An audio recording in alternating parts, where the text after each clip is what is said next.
Hello YouTube, welcome back to my channel.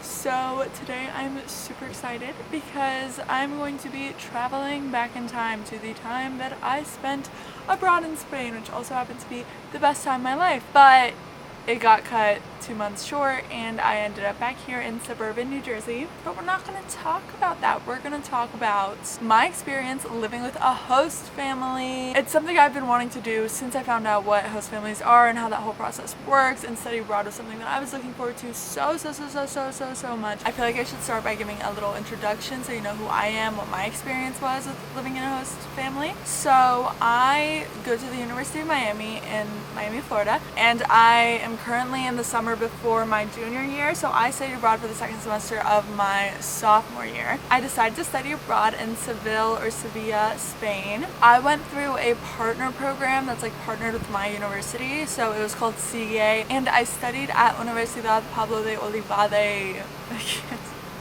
It's been so long since I spoke Spanish, my accent's getting really bad again. And I lived with a host mom while I was there in Sevilla. Also, I wanted to split this video into a few different parts. So first we have housing, then we have food, then we have prep, so like before you go stuff, and then the beginning of the time that I spent with my host family, and communication and rules, and then my end thoughts on the whole thing. Let's get right into housing. So the space that I had in my host mom's house was my own room in her house, and then I also had my own bathroom, and that's like the program told us for everyone going that we would all have our own rooms and our own bathrooms. Her apartment itself was a 3-bedroom apartment. Everyone in my program had some sort of like a similar setup. Also, the apartments for the other kids in my program, there was like 18 of us, I think. It was all like spread across the city, but it was all like within the general area. Like you were never too far from the apartment of someone in your program. So I really wanted to do a full-on like sit down, like show you, like give you a room tour type vibe, but unfortunately I thought I had 2 more months to do that, and then coronavirus happened. So all I have is this clip,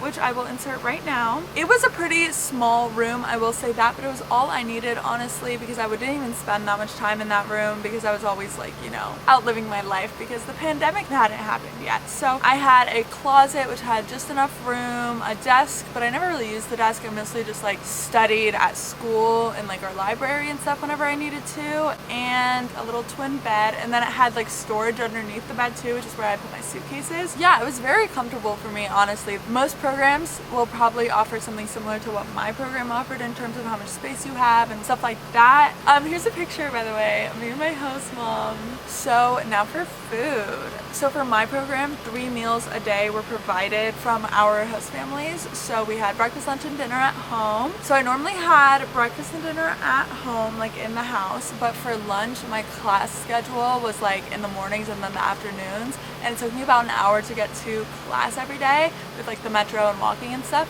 So it was more convenient for me to not come all the way back home for lunch. My host mom would pack me lunch for the days that I had class in the mornings and the afternoons. So that was really nice of her to do that, because in Spain I feel like a lot of the college kids would always like go home for lunch, but obviously I couldn't do that because it would be really inconvenient for me. For the specific foods that we ate, obviously it's going to vary from family to family. I can't tell you what to expect really, and from country to country too, depending on where you're going to study abroad. But I was in Spain and we ate a lot of traditional Spanish food. So some popular ones were tortilla de patatas. She made a lot of different soups. Also, we told the program our dietary restrictions before going, so they were able to pair us with host families that either had the same dietary restrictions or that like were able to easily adjust to those dietary restrictions. So me personally, I don't eat pork, and my host mom didn't eat pork either, so it was a perfect fit. Also, she always told me, and I know like all my friends' host families while we were there always told them just to tell them if we don't like a food so that they don't make it again. Do not be afraid to tell your host family if you don't like a food or if you specifically like a food. I was personally kind of afraid for most of it, but I also really liked a lot of the food she made, so there weren't many problems in that regard. I was definitely well fed while I was there, but I also definitely gained a lot of weight. Not that much weight, but like, and it's not necessarily a bad thing, but it was, I have a feeling it was because of the food I ate, because it was a lot more unhealthy, I guess, than I normally eat. More carbs and bread, but it was like really good though.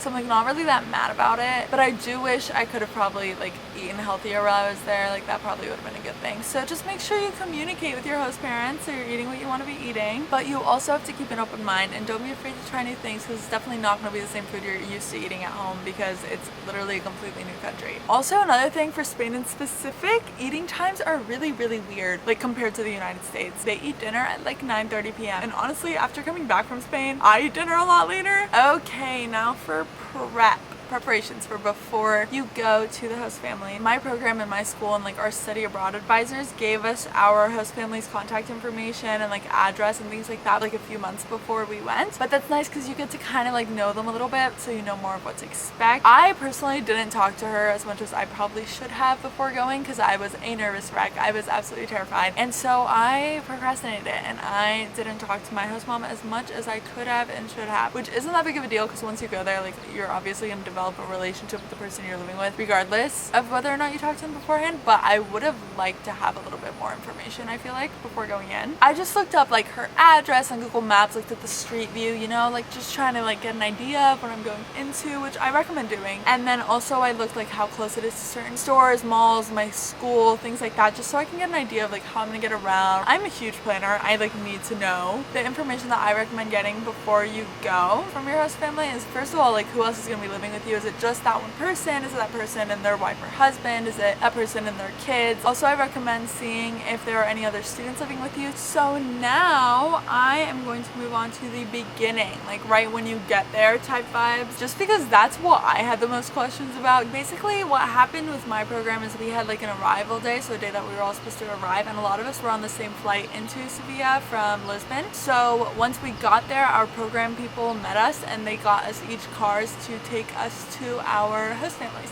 And once we got to like the apartments all around town, our like host parents were like waiting outside to meet us, which is really cute and nice.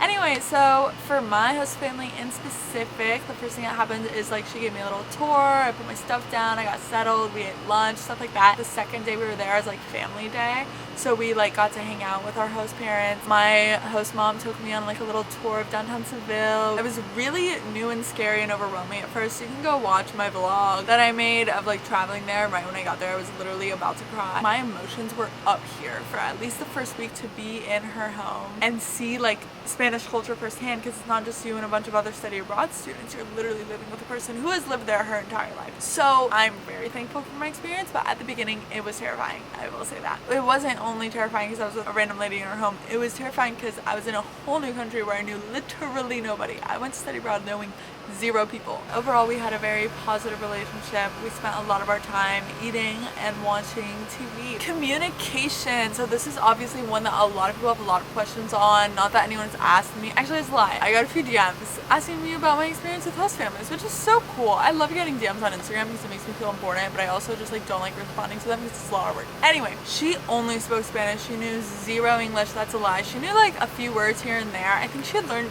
English a really long time ago. But like every once in a while she'd be like, clouds, and I'd be like, yeah, Mercedes.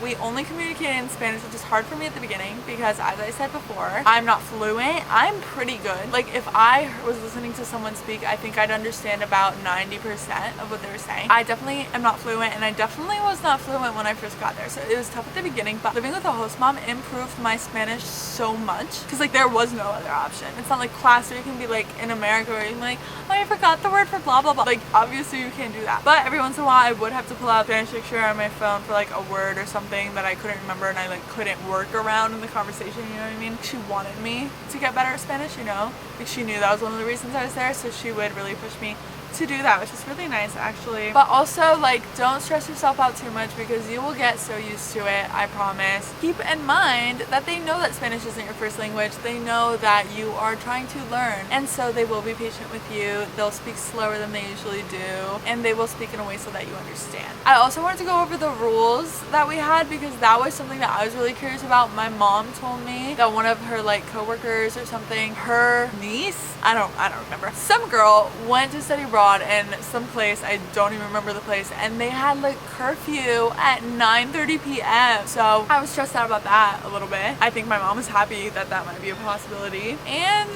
let me tell you, there was absolutely no curfew. She wanted me to go out at night. She was very like, oh my gosh, you're going out with your friends, it's so exciting. Yeah, that was very different than anything I had personally ever experienced with grown-ups wanting you to go out with your friends. I don't know, that was pretty crazy for me. What other rules even were there? Oh yeah, we weren't like allowed to like use the kitchen or anything. Like if you weren't gonna be home for a meal, or if you needed a meal like packed to go one day or something, like you obviously had to communicate with them ahead of time. You had to tell them if you're like traveling anywhere, or if you weren't gonna be home for a night or something like that, just so that they wouldn't worry. Like there's very basic rules that like make a lot of sense. And now for my end thoughts on the entire experience. As I said before, it was very unique. I'm so glad I did it because I grew so much as a person during this time in my life. Even though it was only 2 months, I felt like I was really doing something every day. You know, like when every single day you feel like you're learning and you're growing as a human, it's a really great feeling. I am just really thankful for this experience. And on that note, please don't forget to subscribe. It means so much. You can go back and watch my other videos on study abroad. There's a lot of them. And if you subscribe, believe it or not, there's still some study abroad footage that I haven't finished editing yet. There's still stuff coming up. So you should subscribe.